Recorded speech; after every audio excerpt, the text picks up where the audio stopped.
It also tells us that you have, if not two different kinds of cell populations here, you certainly have two different age populations here. You've got one cell that will understand the environment and try and work with it, and one cell that's maybe oblivious to it.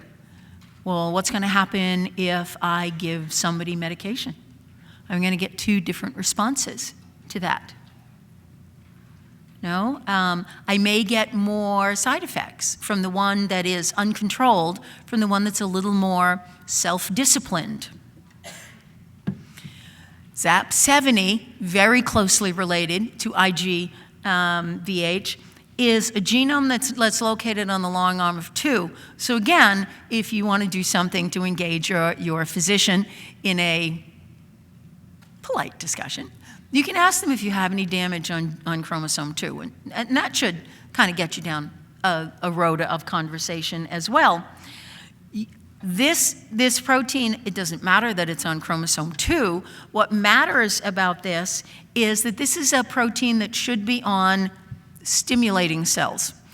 T cells in a typical B cell situation, or NK cells in a typical situation, are controllers. The T cell is the one that tells you you may now begin your immune response. You may now stop your immune response.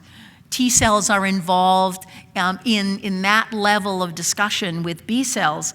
Well, B cells shouldn't have ZAP70. B cells should just do their own thing in their own manner.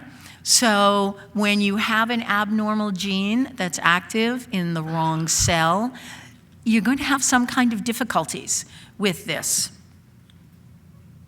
Let's see. CD38, you will hear frequently. Why is CD38, and this I think it'll be the last one, why is CD38 so important? CD38, much like beta-2 microglobulin, are found on cells that are active. Both of these reflect the cell's ability to move. Lymphs aren't supposed to move that fast. But this is a cell that's going to be able to move.